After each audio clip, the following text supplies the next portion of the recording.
बिस्मिल्लाहिर्रहमानिर्रहीम। अस्सलाम वालेकुम दोस्तों, मैं हूं आमिर रबीब और आप देख रहे हैं लाइफ विद आमिर। दोस्तों मैं खैरियत से और उम्मीद करता हूं सभी खैरियत से होंगे। आज की इस वीडियो में हम डिस्कस करने वाले हैं सिग्नल वर्सेस नॉइज़ को। आज मुझे ये मसला आ रहा था नॉइज़ का बहुत ज़्यादा, जिसकी वजह से लिंक बड़ा डाउन हो रहा था। तो बहुत सारे कुछ दोस्तों के सवाल भी आ जाते हैं, जी हम कौन सा चैनल सेलेक्ट करें। तो इस हवाले से हम आज की इस वीडियो में डिस्कस करेंगे। सिग्नल दोस्तों एक अलग चीज़ है। अच्छे सिग्नल का होने का मकसद ये नहीं आपका नेट भी अच्छा चलेगा।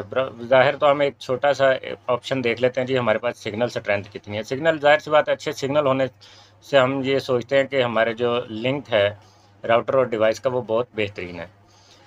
तो बस हमें दिखाया चूँकि ये जाता है राउटर के अंदर, जो हमारे जेन्युइन राउटर्स हैं जैसा कि टीपी लिंक हो गया, और ये आ जाता है दूसरा यूबीएनटी के आ गए, टेंडा के आ गए। इन राउटर्स के अंदर बहुत ज़्यादा बारीकी में हमें ग्राफ नहीं दिखाए जाते। अगर आप कोई कस्टम फर्मवेयर करते हैं जैसे कि ओपन WRT है, DDWRT है, उसके बाद टोमेटो है, इस तरह की कुछ फर्मवेयर्स हैं जो आपको ये दिखाती हैं, बारीकी में थोड़ा सा ग्राफ दिखाती है ताकि कस्टमर को समझ आ जाए। इसको कहते हैं प्रोफेशनल लेवल, थोड़ा सा ना कस्टमर, आम कस्टमर से प्रोफेशनल लेवल। अगर आम कस्टमर को ये चीज़ें सिखा दी जाएँ या दिखा दी जाएँ तो उसका सर चकरा जाएगा, उसको समझ नहीं आएगी ये हो क्या रहा है इसके अंदर। तो इसलिए जो ओपन WRT है वो ज़ाहिर है एक ओपन सोर्स प्रोजेक्ट है, वो हर कोई इंस्टॉल कर सकता है। तो इसलिए उसके अंदर ये चीज़ें रखी गई हैं, इसकी कोई लिमिटेशन नहीं है। दोस्तों जो होता है ना सिग्नल स्ट्रेंथ अच्छी होना भी ज़रूरी होती है, और लो नॉइस, कम से कम नॉइस का होना भी ज़रूरी होता है। अगर आपके सिग्नल बहुत ज़्यादा अच्छे हैं लेकिन नॉइस बहुत ज़्यादा है उसके अंदर, तो भी आपका डाटा जो है वो ट्रैवल नहीं करता।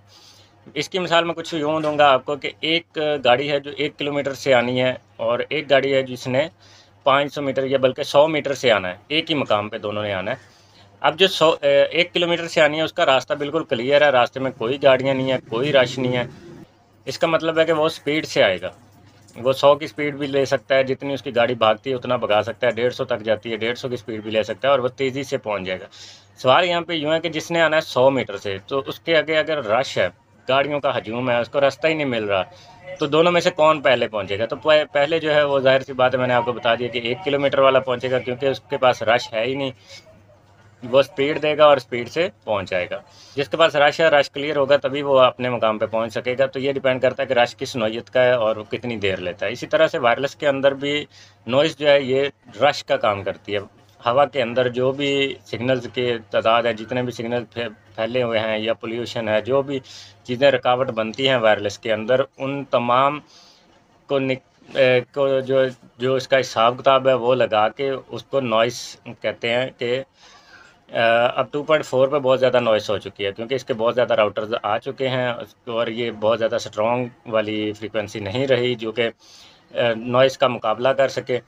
अब यहाँ पे ये होता है कि अब हमारे ज़्यादातर डिवाइसें जो हैं वो 2.4 है, क्योंकि जो दूसरे इंटरनेशनल लेवल पे लोग हैं वो तो वाईफाई 6 पे चले गए हैं। इसके बाद 5 गीगाहर्ट्ज़ है, तो 5 पे भी हमने बहुत कम राउटर लगाए हुए हैं। तो उसके बाद वो चले गए हैं वाईफाई 6 पे। हम अभी तक चूँकि 2.4 पे हैं, तो अब यहाँ पे सवाल ये आता है कि जो नॉइस है, नॉइस बढ़ गई है। नॉइस बढ़ जाने की वजह से हमारा डाटा जो है वो नहीं ट्रांसफ़र होता, हमारा लिंक अच्छा नहीं बन रहा होता। जबकि राउटर जो है, राउटर का वो जो सिग्नल है वो क्वालिटी अच्छी होती है, लेकिन हमारा डाटा जो है वो नहीं अच्छा ट्रांसफ़र हो रहा था या लिंक अच्छा नहीं बन रहा था। अब इसका एक हल तो ये होता है कि दोनों तरफ बहुत ज़्यादा ताकतवर राउटर लगाए जाएँ। बहुत ज़्यादा ताकतवर राउटर हों जो धकेलें नॉइस को। अब ऐसा नहीं होता, चूँकि हम नॉर्मली ये सस्ते आउटडोर एक्सेस पॉइंट इस्तेमाल कर रहे होते हैं, तो ये जितनी नॉइस इस वक्त हो चुकी है इसका मुकाबला नहीं कर पाते। अब फिर उसको कैसे सेट किया जाता है? सिग्नल स्ट्रेंथ का तो मैंने आपको बता दिया कि सिग्नल स्ट्रेंथ आपकी अगर पहले से, जैसे मैं आपको अभी एक मिसाल दे देता हूँ। आपने आउटडोर एपी लगा लिया और मोबाइल को कनेक्ट कर लिया, तो मोबाइल आपका दिखाता है सिग्नल फुल है लेकिन डाटा नहीं चल रहा होता, क्योंकि उसका लिंक नहीं होता। 1 Mbps का वो दिखा रहा होता है मिनिमम। तो इसलिए अच्छे सिग्नल के अंदर रहते हुए भी आपका डाटा ट्रैवल नहीं हो रहा था, क्योंकि उसके अंदर जो नॉइस है वो इस तरह से बन चुकी होती है। बेशक आप राउटर के करीब होते हैं, आपका जो मोबाइल का वाईफाई कार्ड होता है इसके अंदर छोटा सा 3 dBm का कार्ड होता है, 3 या 5 dBm का, जिसकी पावर जो है वो यही कुछ 5, 7 या 10 मिलीवाट की तकरीबन बनती है। तो वो नहीं मुकाबला कर पाती उस नॉइज़ का, जो कि आपका टावर ऊपर है और नीचे आप है, मतलब जो 50 या 100 मीटर का फासला है वो उसके दरमियान आने वाली नॉइज़ का भी मुकाबला नहीं कर पाती, जिसकी वजह से आपके मोबाइल पे नेट नहीं चलता। अब यहाँ पे मैं आपको बता रहा हूँ कि जो आउटडोर 2 एपीएम लगा लेते हैं उनकी ट्रांसमिट पावर ज़्यादा होती है, इसलिए वो थोड़ा बहुत ज़्यादा अच्छी कारकर्दगी के साथ काम कर जाते हैं, लिंक अच्छा बन जाता है और वो डाटा ट्रैवल कर रहे थे। अब आप यहाँ पे सोचेंगे कि जी गाड़ियाँ जब एक रश वाली जगह पे फंस गई हैं तो वो उसमें गाड़ी कोई ताकतवर हो या कमज़ोर हो तो वो कैसे रश से निकलेगी, इसका ताकत से क्या ताल्लुक है। तो यहाँ पे मैं आपको बताता चलूँ, गाड़ी एक फिजिकल चीज़ है, इसलिए वो नहीं निकल सकती। अब यहाँ पे मैं उसकी मिसाल आपको कुछ ऐसे दूंगा कि जैसे एरोप्लेन, हवा के अंदर जो अच्छा एरोप्लेन है जिसके अंदर पावर ज़्यादा है तो वो ज़्यादा तेज़ी के साथ सफ़र करेगा, और जिसके अंदर ज़्यादा पावर नहीं है वो उतना कम तेज़ी से सफ़र करेगा। बेशक हवा आंधी लगा लें, आंधी तूफान हो आया हुआ हो, उसमें से दो को गुजारें, एक अच्छी पावर वाला हो एक हल्की पावर वाला, तो जो अच्छी वाला है वो ज़्यादा कारकर्दगी अच्छी के साथ गुजर जाएगा। जो कम पावर वाला है वो अपने डेस्टिनेशन पे बड़ा लेट पहुंचेगा। जाहिर सी बात है उससे मौसम का मुकाबला नहीं किया जा सका, तो इसलिए वो ऐसे लेट पहुंचे। अब फिर इसका हमने हल क्या निकालना है। हल इसका दोस्तों ये होता है कि आप चैनल्स को तब्दील करते हैं, चैनल्स को देखते हैं किस चैनल पर जो नॉइस है वो इस वक्त कम है। सबसे पहले तो अब हमें ऐसा एक सॉफ्टवेयर चाहिए होता है जो हमें ये दिखाए कि किस चैनल पे हमारी इस सिग्नल जो है वो कितने हैं और हमारी जो नॉइस है वो कितनी है। तो ये फिर ये आपको यही बताना चाहूँगा कि कुछ ऐप्स हैं वो बता देती हैं जो आपको सिग्नल का क्वालिटी बता देती हैं लेकिन नॉइस नहीं बताती। नॉइस के लिए बारीकी में जैसे मैंने आपको बताया कि ये कस्टम सॉफ्टवेयर हैं जो बता रहे हैं। मैं कोशिश करूँगा कोई सॉफ्टवेयर मिलता है तो मैं आपको बता दूँगा जो इसको एनालाइज करे, या बाज़ राउटर्स के अंदर स्पेक्ट्रम एनालिसिस का ऑप्शन होता है, उससे कुछ ना कुछ आइडिया लगा लिया जाता है। बहरहाल अभी मैं आप वीडियो के अंदर आपके साथ एक तस्वीर भी शेयर करूंगा, उसमें मैं आपको दिखाऊंगा कि कैसे नॉइस नज़र आती है और कैसे सिग्नल नज़र आते हैं। तो कहाँ से आपको पता चलता है कि हमारी सिग्नल अच्छे हैं और नॉइस ज़्यादा है या नहीं है। लेकिन बाज़ दफ़ा आप देखेंगे कुछ जगह पे जो नॉइस है ना उसके साथ आ रहा होता है। ज़्यादातर मोस्टली वैसे राउटरों के अंदर अगर वो ना भी दिखाएं ना, और ग्राफ ना भी दिखाएं तो उसके अंदर लिखा हुआ था कि नॉइस जो है आपकी वो माइनस में नहीं होती, लेकिन वो होती है परसेंटेज में, प्लस में होती है 1 से लेकर 100 तक। अब यहाँ पे एक चीज़ आपने ख्याल रखनी है कि जो आपका सिग्नल होता है 100 से 1 तक माइनस में होता है। जितना माइनस में होगा उतना ज़्यादा अच्छा होगा। नॉइस जितनी कम होगी प्लस के अंदर उतनी ज़्यादा अच्छी होगी। मिसाल के तौर पे आप देखते हैं -70 dBm आपके राउटर जो है, आपका क्लाइंट का जो राउटर है वो सिग्नल रिसीव कर रहा है आपके एपी के। तो इसका मतलब ये नहीं वो 70% रिसीव कर रहा है, इसका मतलब ये वो 30% कर रहा है। 70% माइनस हो चुके हैं। यहीं पे अगर आपकी नॉइस आ रही है 80 या 90, तो इसका मतलब बहुत ज़्यादा ही है। ये कम होनी चाहिए, ये भी कम होनी चाहिए। ये भी आप जितनी कम कर सकें जिस चैनल पे, उतना अगर सिग्नल क्वालिटी लो भी होगी तो डाटा ज़्यादा ट्रैवल होगा, उसका सिग्नल क्वालिटी कम पे भी अच्छा डाटा ट्रैवल हो जाएगा उससे। वायरलेस के अंदर ना एसएनआर कहते हैं, सिग्नल वर्सेस नॉइस रेशो को। सिग्नल आपके अच्छे होने चाहिए, नॉइस कम से कम होनी चाहिए। दो टोक ये जवाब है कि सिग्नल आपके अच्छे हों और नॉइस आपकी कम हो तो बेहतरीन एक नेटवर्क आपका तैयार हो जाता है जी। तो ये दो टोक कहानी है। सिग्नल आपके ज़्यादा से ज़्यादा होने चाहिए, नॉइस आपकी कम से कम हो तो आपके राउटर जो है अच्छी कारकर्दगी दिखाते हैं। उनको हल करने के लिए आप ये है कि बैंडविड्थ चेंज कर सकते हैं, 20 से 40 कर सकते हैं। उसके बाद आप चैनल चेंज कर सकते हैं। चैनल 14 हैं, 14 चैनल्स की मिसाल मैं आपको ऐसे दूंगा कि 14 ट्रैक हैं, 14 ट्रैक के ऊपर गाड़ियाँ हैं। गाड़ियों का रश देखना आपने कि किस ट्रैक के ऊपर गाड़ियाँ कम हैं, उस रूट को आपने सेलेक्ट करना है। ज़ाहिर है सफ़र करना होता है सिग्नल ने, तो इसको ये यूँ ही समझ लें कि हवा के अंदर सड़कें हैं, सड़कों पे उसने सफ़र करना है। तो उसके लिए 14 सड़कें बनाई गई हैं, पहले 13 थी अब 14 चैनल हो गए।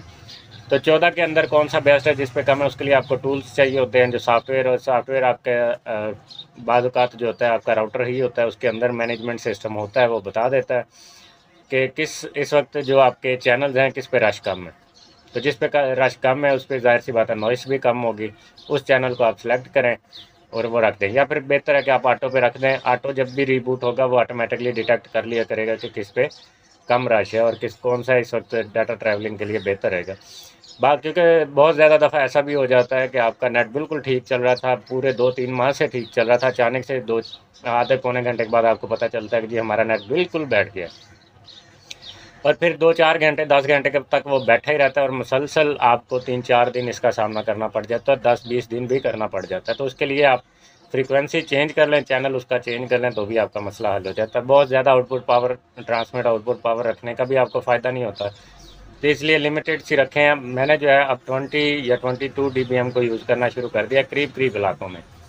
दूर पहुंचाने के लिए ज़्यादा इस्तेमाल करनी पड़ती है क्योंकि सिग्नल ने दूर दराज सफ़र करना होता है। करीब के लिए पावर को कम रखना शुरू कर दिया।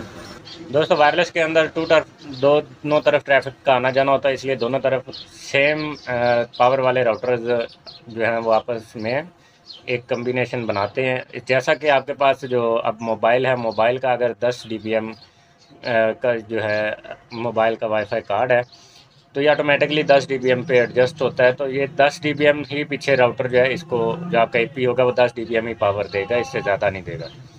क्योंकि ये भी मुझे पता चला कि जो एक फीचर है ये बड़ा ही अच्छा बनाया हुआ है। इससे ये होता है कि बैटरी आपकी जो बहुत ज़्यादा ज़ाया नहीं होती। फ्रेंड्स ये जो आपके सामने ग्राफ चल रहा है ये इस वक्त चैनल के सिग्नल का और उसकी नॉइस का चल रहा है। सिग्नल से ट्रेंड जो है वो कितनी है और जो नॉइस है वो कितनी है। अब यहाँ पे जो मेरे राउटर्स आगे क्लाइंट के लगे हुए हैं उनकी है क्लाइंट तक जो पहुँच रहा है वहाँ पे -50 dBm तक जो है सिग्नल स्ट्रेंथ पहुँचे, मतलब बहुत ज़्यादा अच्छी सिग्नल स्ट्रेंथ उनके पास जा रही है।